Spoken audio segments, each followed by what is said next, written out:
In 1909, Saskatoon was chosen as the location for the University of Saskatchewan. 1,300 acres on the east side of the South Saskatchewan River was designated for the development site, 1,000 acres for agricultural land, and 300 acres for campus buildings. Montreal architects Brown and Valence created the first master plan for the campus. A year later, the sod was turned for the construction of the first campus building.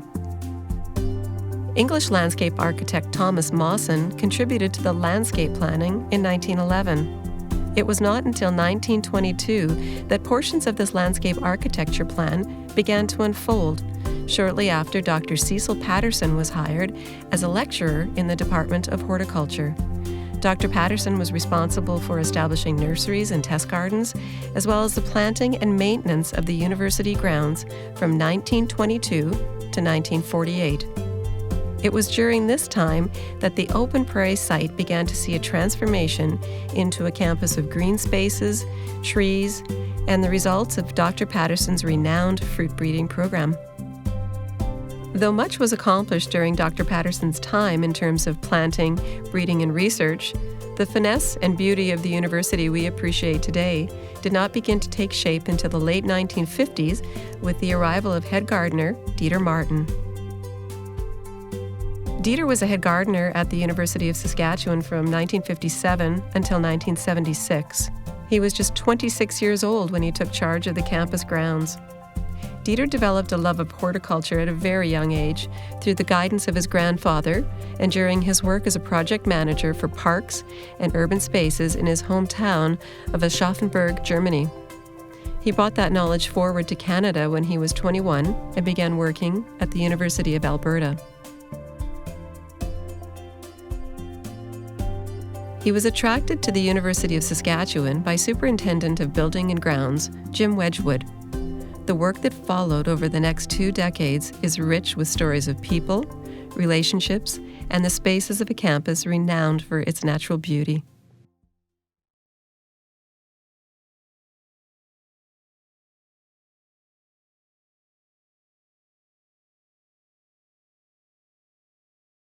So Dieter, I was wondering when you first came to campus, and what were your first impressions once you got here?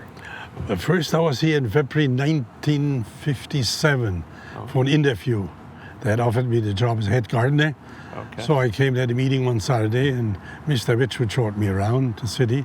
And I actually liked the city of Saskatoon was sort of a jewel. I thought the city of Saskatoon was the jewel of the prairies. Yeah. So I liked the place. Just first impression, the Memorial Gates, we came through the Memorial Gate, we drove down King George Drive, around the bowl to the engineering building. That's where the building and grounds office was at that time. Right. Mm-hmm. So it looked great, huh? Yeah. But he showed me it looked great. The only thing I didn't like of the buildings was John Mitchell building and the Kirk Hall. To me, that building looked like a European prison building. They hit me like they had some convicts housed in there. It was actually agriculture students. There was no convicts, you see. Yeah. It wasn't a jail. Yeah. And it looked like it. Looked like a jail. So I thought, when I have a chance, I'm going to hide that building.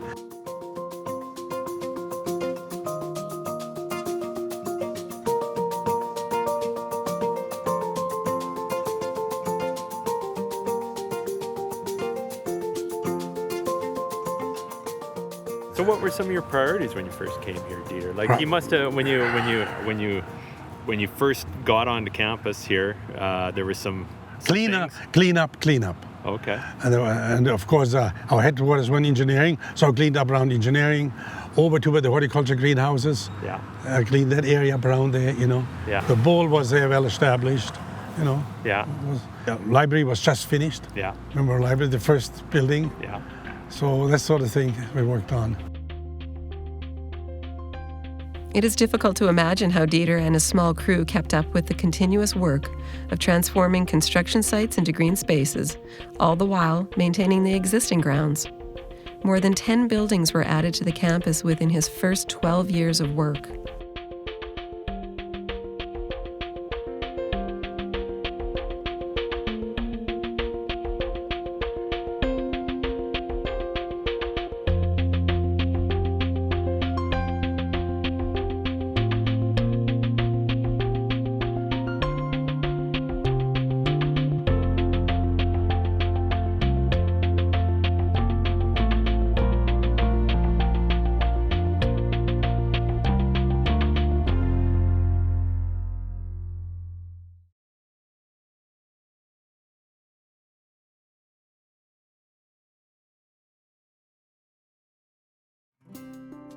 The large oval green space in the center of the campus, known as the Bowl, has been a predominant characteristic of the University of Saskatchewan's landscape.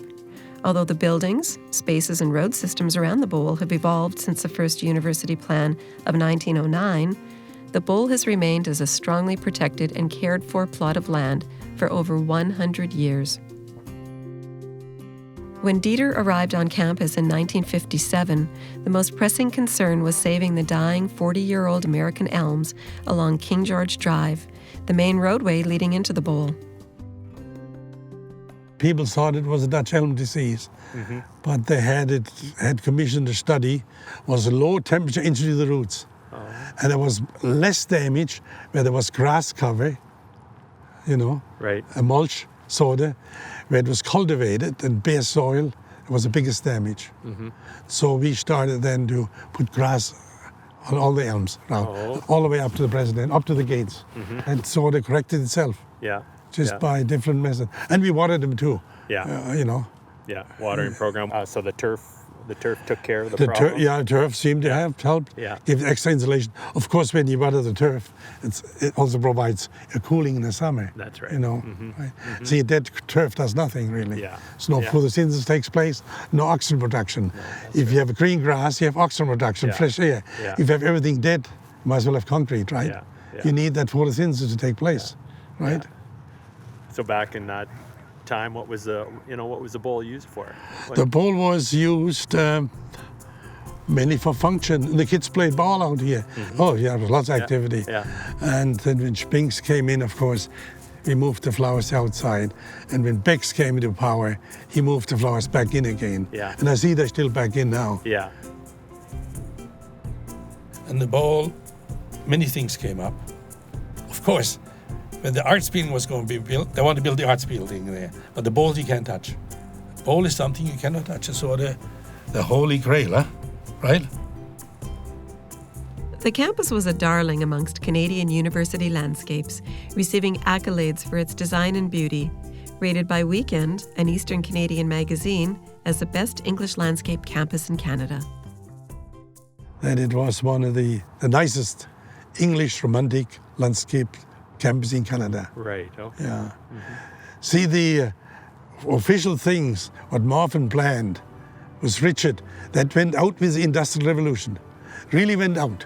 Clipping trees, formal edges. And with the Industrial Revolution came the English style, romantic style. Loose form, slakes, Yeah. trees, bushes not clipped. Right. Man was free. Yeah. And you see only things formally clipped in underdeveloped countries where people are oppressed. Yeah. They oppressed. Yeah. They oppress the shrubs.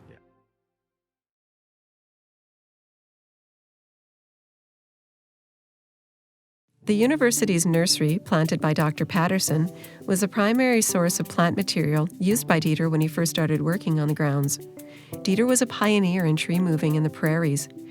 Trees from all areas of the campus were moved from existing locations to fulfill the needs of changing land use and new development.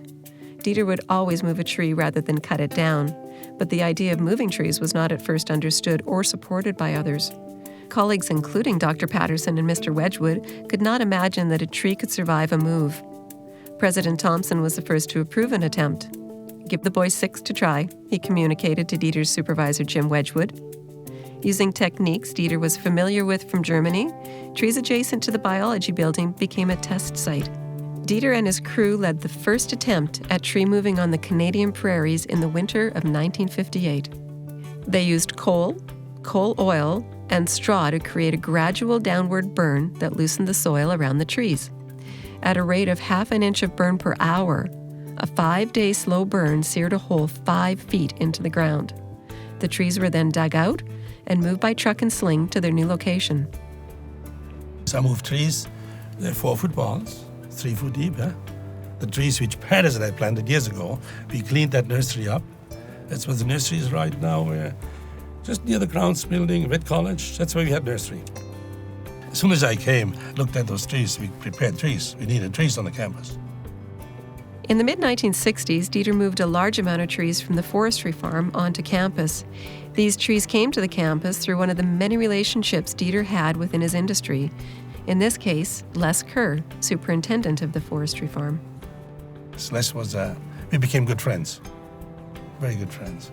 He helped me out, gave me a lot of trees, shrubs, first shrubs, and then when he was toward the end of his life out there, the city took it over, and the agriculture was taken over, and they want to take shelter belts out. He gave me in one bang, say 200 trees, but all trees are 15, 20 footers, you know. We moved 10 trees a day then, just like a machine. So I was wondering about a little bit about the history of this nursery and how it came to be here on 14th Street. Can you share the story of that? Yes, I'll share the story with you. About 1965, they were planning the Vet College, the Western Medicine College. And they were looking for that land, which was at that time the Grounds Nursery, right around the Grounds Greenhouse. And then, of course, the committee, the Lands Committee, they decided we should move, give that land up for the building, and we moved out. We got this land here. And when we had the meeting, we decided I just wanted 3 acres, probably, you know, maybe, but more than 4. They gave us 20. 20 acres? 20 acres, yeah. Well, I said. So that's a lot more than you requested? Oh, much more. Yeah. What did how did you approach that? Well, I said, we don't need that much. So some of the committee members said, Dieter, you can never grow what the university needs. We took that over and started moving plants out here. And the shelter belt you see around this here, that was all stuff we had from the old nursery. That's how you see the Ponderosa pines, Scotch pines. We divided the nursery into 10 blocks, 10 2-acre blocks. We used the old boards from the bleachers, which were salvaged from the bleachers stadium. We replaced some boards, and those boards became our frames. Okay. And we had raised beds. It didn't take us long, and that thing was almost full, that nursery.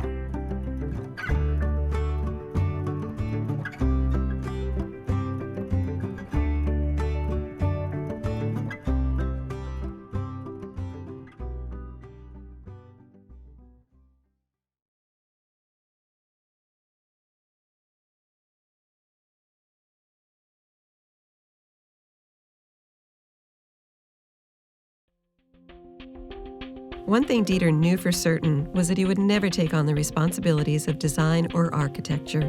I am not going to play a landscape architect, not in my life. I hire people. And so when I approached Wedgwood and McEwen, and amazing, they agreed. Huh? I started in April 1st, and by August, I think we had those 2 guys came in, Desmond Muirhead and Clive Justice. He used most of his first year's budget on this Vancouver-based landscape architect. At the time, the closest landscape architect in Canada. Clive was still an architect. When there was trouble, I phoned him. And there was trouble at times when the engineers didn't behave, you know. They didn't listen sometimes. The gardener, they don't listen to the gardener. Like a good example is that planning between engineering and education building. But in 66, 67, I think it's 66 probably, we needed more parking. This was designed the same time as the parking lot east of the Vet College. And this would be east of the education building. Yeah. And the engineer who designed it was in charge was Gordon Smith. Well, I didn't like the design originally when he had it. I wanted some trees in here. And he took the parking lot right to the Campus Drive curb. Okay. And there's actually, we have a walk there now, a green space and a boulevard. And I wanted it back and save more space.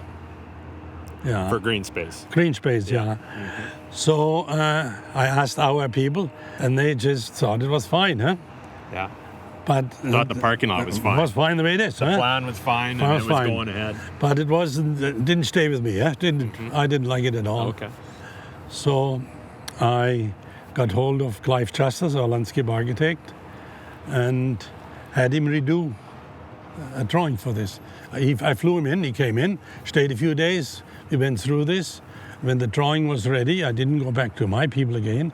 I just went to Spinks. You went to Spinks? Spinks had a good relationship with Spinks because I used to drive Spinks. Okay. Spinks was a real European, and he treated, and European, the higher up class, they had a gardener.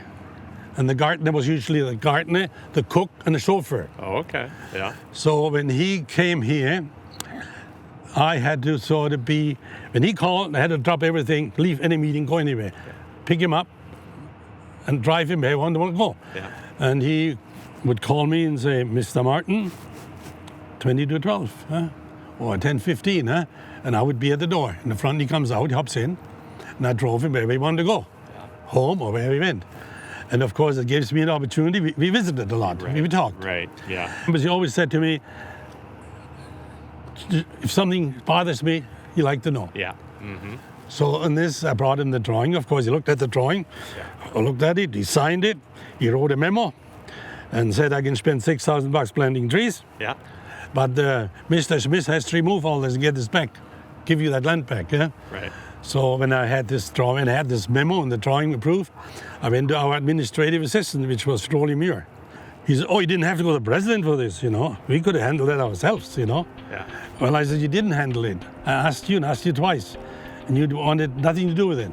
Gordon was right. Yeah. So now, and then of course, I says, you want to challenge Pinks? No, I'm not going to challenge Pinks. Well, I then do it. Yeah. Right? Yeah. Gordon behaved then. From then on, the engineer. So I was not easy to get along with at times.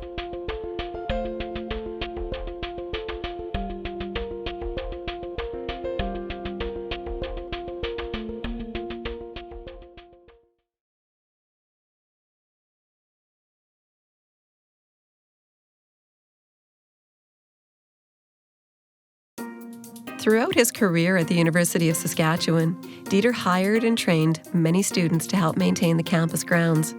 One such student was Rob Crosby, now a landscape architect with Crosby Hanna Associates. So, this was one of the early major landscape projects on campus. Yeah, it was a major landscape project, and we had a very good budget for this. I thought it was the best budget we ever had.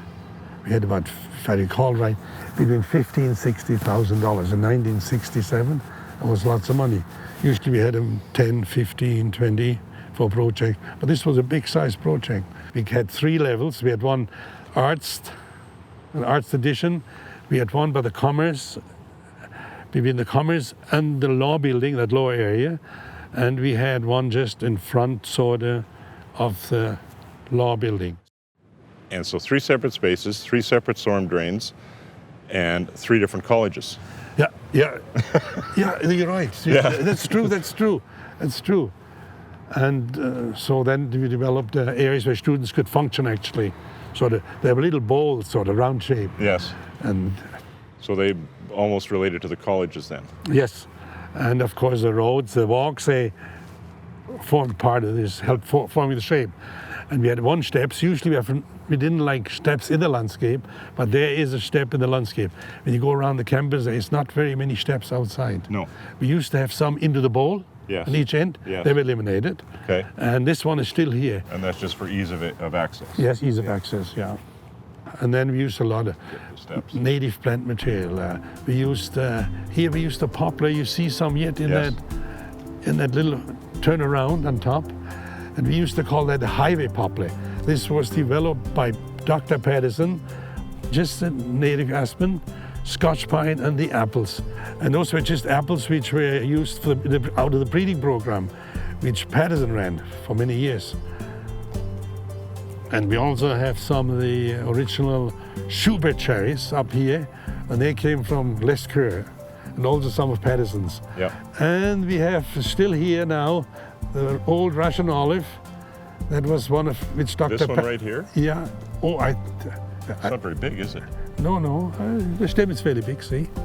And that old mugopine there, that's in that planter. That was from Patterson too. Patterson had this in the orchard out there.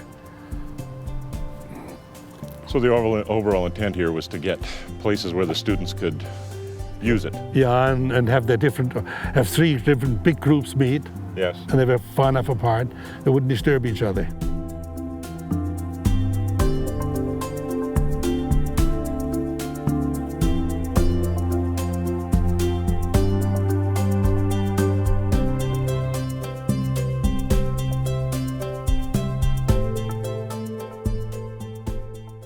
So, big campus, you're one man.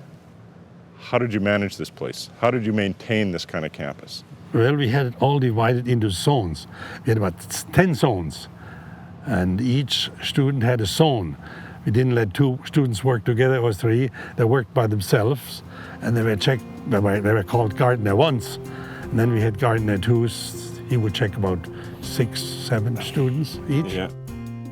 Our mission statement was, what we do on the campus, whatever we do on the campus, any kid in the province can do it at home, and it should work.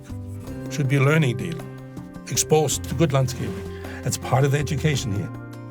And this really went well with the center. It was really a selling tool. And what we're going to use first was native trees where possible, and then trees developed in Western Canada by experimental farms or by plant breeders. Things that are hardy here, drought tolerant. And the design had to be that the kids would be exposed and learning it, how to do a good landscape. And this is still a good tool. We still do this, right? Dieter's ambition to create a learning environment on campus was the echo of the university's first president, Walter Murray, who, in the planning of the campus, wrote, "Here, we must remember that our first object is to make these things contribute to our educational work." It's difficult to overstate Dieter's contribution to the University of Saskatchewan over 19 years, and to the practice of horticulture Canada-wide. Through tireless will, intense passion, and absolute fortitude, Dieter sculpted the beauty of our renowned campus one piece of sod, one planting, and one tree at a time. His is an everlasting legacy.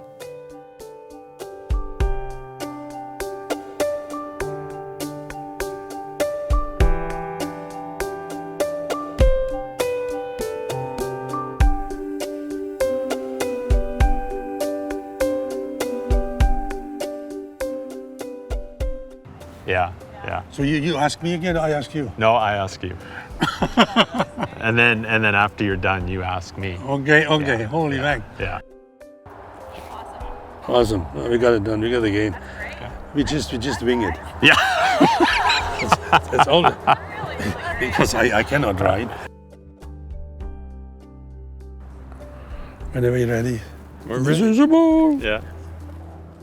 Give us a few seconds of silence looking at each other and then go ahead and start. Okay. We're supposed to look at each other for a few seconds apart. Okay, we go. It's kind of annoying, isn't it? That's